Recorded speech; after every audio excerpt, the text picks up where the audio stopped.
আসসালামু আলাইকুম। আমার ভিডিওতে আপনাদের সবাইকে স্বাগতম। আজকে আমি কথা বলবো মাইক্রোসফট এক্সেল কি, কেন শিখবেন এবং মাইক্রোসফট এক্সেলের কাজ কি।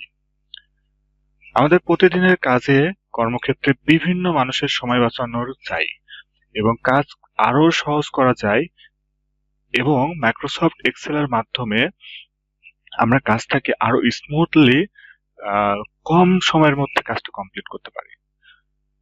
ছোট থেকে বড় সব ধরনের প্রতিষ্ঠানেই বর্তমানে মাইক্রোসফট এক্সেলের গুরুত্ব অপরিসীম।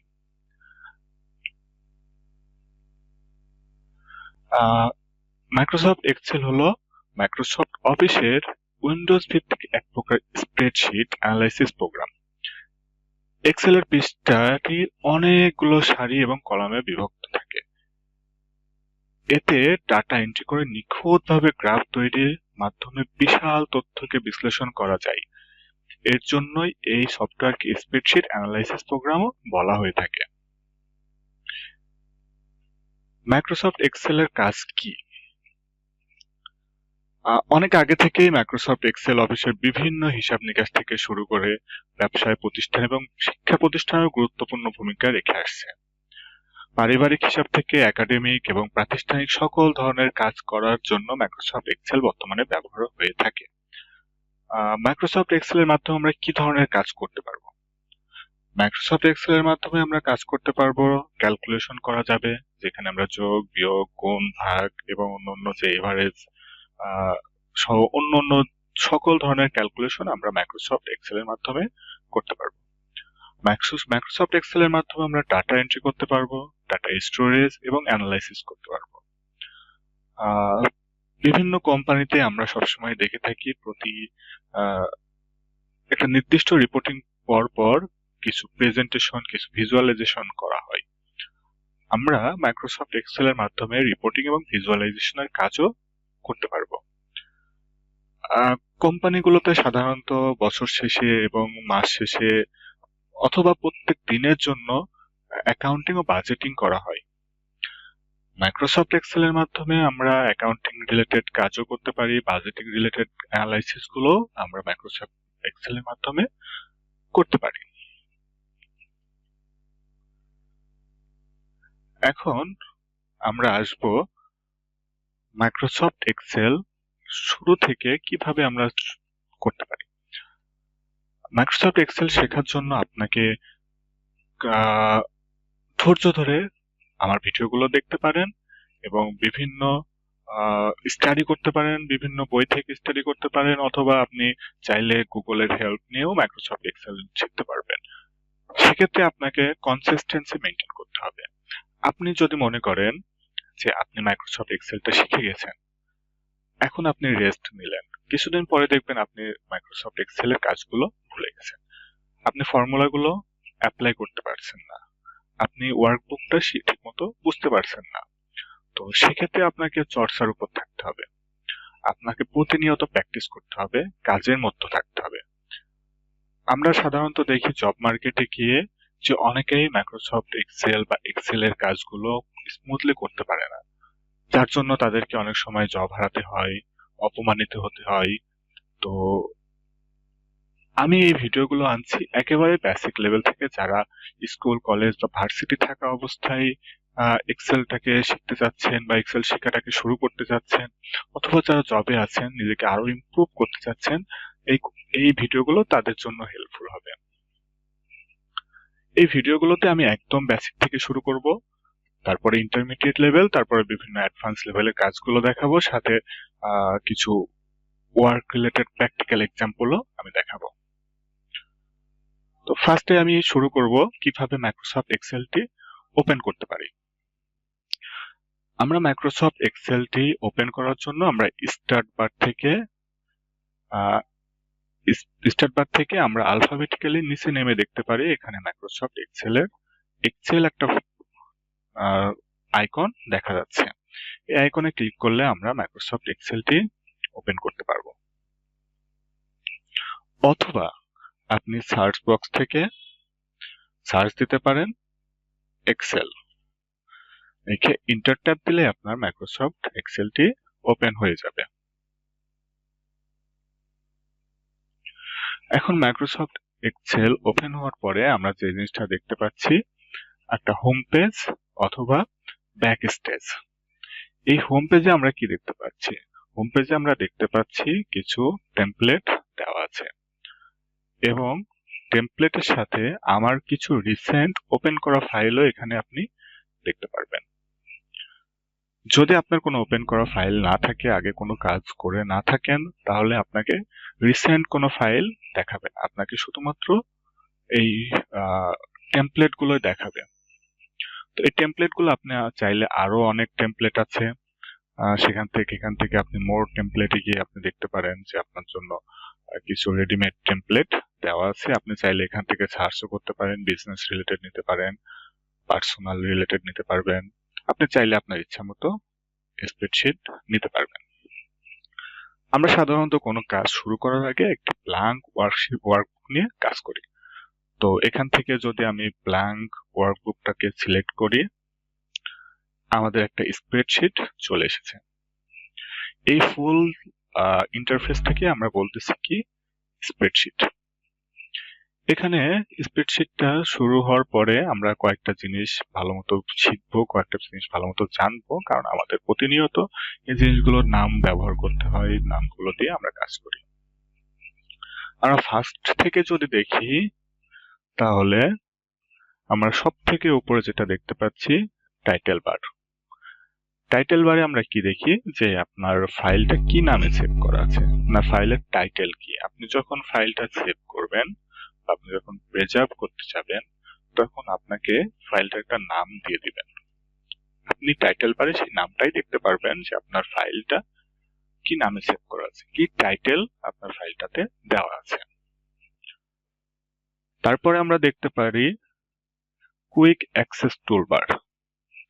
আপনি এই টুলবার থেকে যেই কাজগুলো ফ্রিকুয়েন্টলি আপনি করে থাকেন, সব সময় দেখা যাচ্ছে আপনি এই কাজগুলোই করতেছেন, তখন আপনার কি করতে হয়, বারবার বিভিন্ন ট্যাবে বিভিন্ন টুল না খুঁজে আপনি চাইলে সহজে কুইক অ্যাক্সেস টুলবারটা অন করে রাখতে পারেন, বা এখানে আপনার প্রয়োজন মতো টুলগুলোকে আপনি সাজিয়ে রাখতে পারবেন।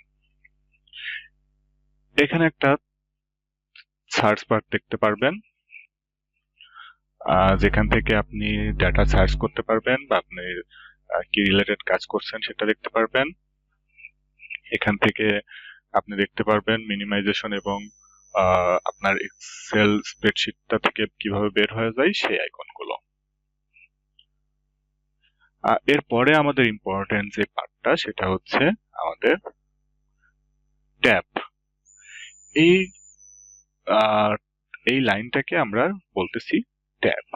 এখানে কি আছে, ফাইল, প্রথমে পাচ্ছি ফাইল, হোম, ইনসার্ট, ড্র, এভাবে বিভিন্ন ধরনের ট্যাব এখানে দেওয়া আছে। আপনি চাইলে ট্যাবগুলোকে কাস্টমাইজ করতে পারবেন, আপনি চাইলে নতুন ট্যাব অ্যাড করতে পারবেন, আপনি চাইলে এখান থেকে কোনো ট্যাবটা বাদও দিতে পারবেন। সেগুলো নিয়ে আমি আলাদা একটা ভিডিও আপনাদেরকে দেখাবো, কিভাবে আপনি নতুন ট্যাবটা অ্যাড করবেন অথবা কিভাবে আপনার এক্সিস্টিং ট্যাব এখান থেকে রিমুভ করবেন। এখন আমরা যখন প্রত্যেকটা টুলবারে নিচে আমরা দেখতে পাচ্ছি যে যেই নামগুলো দেওয়া আছে, এগুলোকে আমরা বলি রিবন। এই রিবন আপনি প্রত্যেকটা টুলের জন্য আপনি ডিফারেন্ট রিবন দেখতে পারবেন। এখানে আপনি যদি ক্লিক করেন ইনসার্টে, আপনি দেখতে পারবেন বিভিন্ন রিবন। এই প্রত্যেকটা রিবনের মধ্যে কিছু গ্রুপ আছে, রিবনের গ্রুপ। যেমন এখান থেকে আপনি 3D মডেলে গেলে আপনি গ্রুপ দেখতে পাচ্ছেন যে এখানে আরো কিছু এক্সট্রা রিবন দেওয়া আছে। পিকচারে গেলে আপনি দেখতে পাচ্ছেন আপনি কোথা থেকে পিকচার নিবেন, কিভাবে পিকচারটা নিবেন সেগুলো সিলেক্ট করতে পারবেন। শেপ থেকে আপনি পিকচার নিতে পারবেন। এবং এই রিবন ছাড়াও, গ্রুপ রিবন ছাড়াও আমাদের আরো এক্সট্রা, আরো বেশি কিছু রিবন আমরা টুল নিতে পারি। সেটার জন্য আমাদের লঞ্চ বক্স আছে। এখানে লঞ্চ বক্সে ক্লিক করলে আপনি দেখবেন আরো আপনার কিছু রিবন চলে আসতেছে। দেখেন, এখানে ক্লিক করলে আপনি কত ধরনের রিবন পাচ্ছেন। নাম্বারিং এর জন্য আপনি আলাদা আলাদা ফরম্যাটিং রিবন পাচ্ছেন, অ্যালাইনমেন্টের জন্য টুল পাচ্ছেন, ফন্টের জন্য পাচ্ছেন। আপনি চাইলে এখান থেকে আরো এক্সট্রা কিছু টুল নিয়ে নিতে পারছেন। এরপরে আসি আমাদের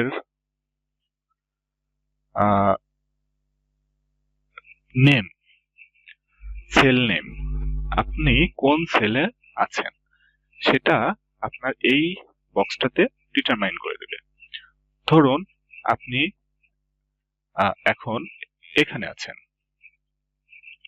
এখন দেখেন এখানে আমাদের দুই দিক থেকে ডিটারমাইন করা হয়, কলাম এবং রো। কলামকে আমরা সাধারণত আলফাবেটিক্যালি অর্গানাইজ করে রেখেছি, এক্সেল এটাকে ডিফল্ট ভাবে সেট করে রেখেছে, এবং রোটাকে নিউমেরিক্যাল নাম্বার দিয়ে ডিটারমাইন করতেছে। এখন যখন আপনি এখানে ক্লিক করবেন, এটা হচ্ছে আপনার কলাম এবং রো এর ইন্টারসেক্ট পজিশন।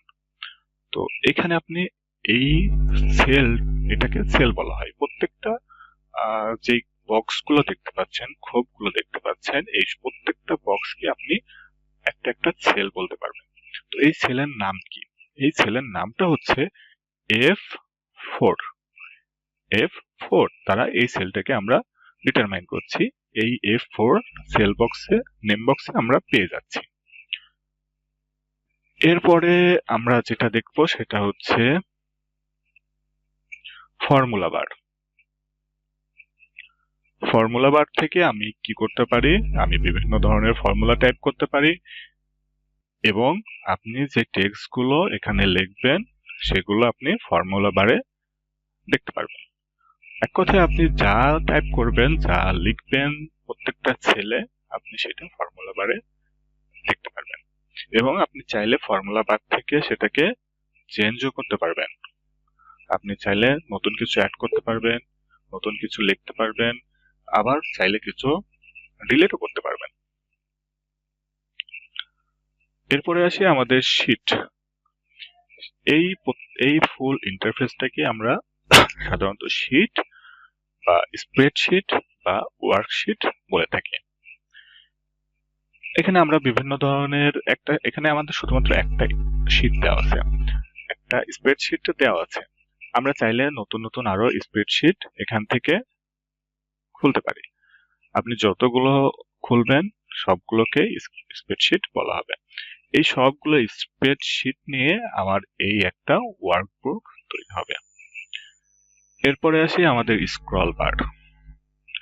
স্ক্রল বার থেকে আমরা উপরে এবং নিচে যেতে পারবো। আমরা উপরে এবং নিচে যেতে পারবো। আমাদের ডাটাটা যেখানে থাকবে আমরা স্ক্রল বার থেকে সেখানে গিয়ে দেখতে পারবো ডাটাটা আমাদের যে পজিশনে আছে। নিচেও আমাদের একটা স্ক্রল বার আছে, যেখান থেকে আমরা সাইডে ডাটাগুলো দেখতে পারবো, সব কলামগুলোকে নিয়ে আসতে পারবো। তারপরে আসে আমাদের জুম ট্যাব। জুম ট্যাবে আমরা কি করতে পারবো সেটা সবাই ভালো মতো জানি। জুম ট্যাবে আমরা এক্সেলটাকে জুম ইন করতে পারি। আমি বড় হিসাবে দেখতে চাই, যদি আমি কখনো এটাকে জুম ইন করে দেখতে চাই, তাহলে আমি প্লাস এর উপর ক্লিক করলে বড় করে দেখতে পারবো। এবং যদি আমি এটাকে ছোট করে দেখতে চাই, তাহলে আমি মাইনাসের উপরে ক্লিক করলে আমার জুম আউট হয়ে যাবে। এরপরে যে ট্যাব টুলস গুলো দেখতে পাচ্ছেন সেটা হচ্ছে আমার পেজ লেআউট সিস্টেম। তো আমি যদি পেজ ব্রেক, এটাকে বলছি পেজ ব্রেক, যেটাকে যদি ক্লিক করি তাহলে আমাকে পেজ ব্রেক হিসাবে দেখা যাবে। যেহেতু আমার এখানে কোনো ডাটা নাই, আমি যদি এখানে কিছু ডাটা রাখি, আমি কিছু ডাটা রাখতেছি, তাহলে আমি এখন যদি পেজ ব্রেক করি, তাহলে দেখুন আমাদের একটা পেজ ব্রেক চলে আসছে।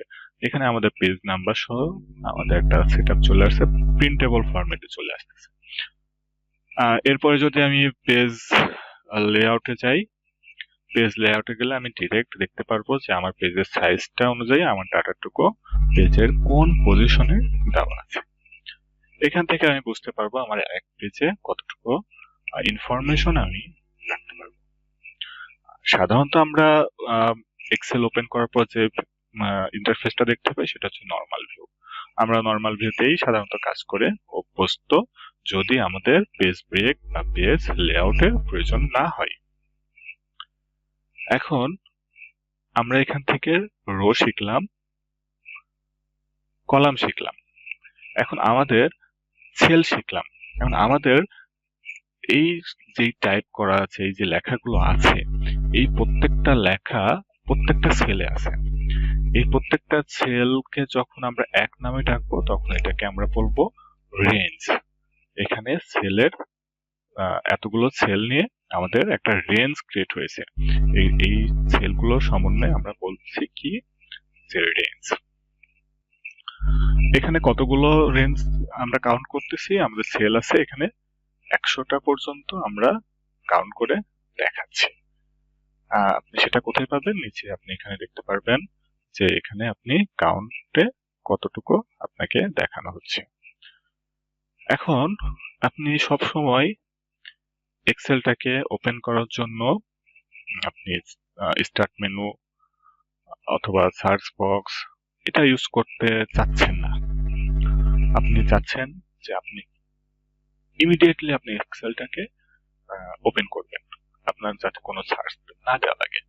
সেক্ষেত্রে আপনি কি করতে পারেন? আপনি এই যে এখানে এক্সেল আইকনটা দেখা যাচ্ছে, আইকনের উপরে রাইট ক্লিক করে আপনি পিন টু টাস্কবার এটা সিলেক্ট করে দিলেই আপনি যখন এক্সেলটা কেটেও দিবেন,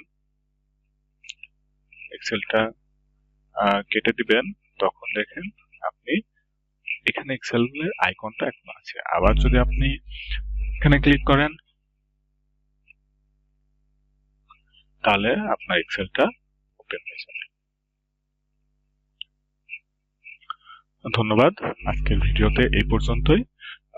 পরবর্তী ভিডিওতে আমি দেখাবো কিভাবে এক্সেল ফাইল সেভ করবেন এবং কিভাবে আপনি আপনার ডাটাটাকে প্রিজার্ভ করতে পারেন। ধন্যবাদ।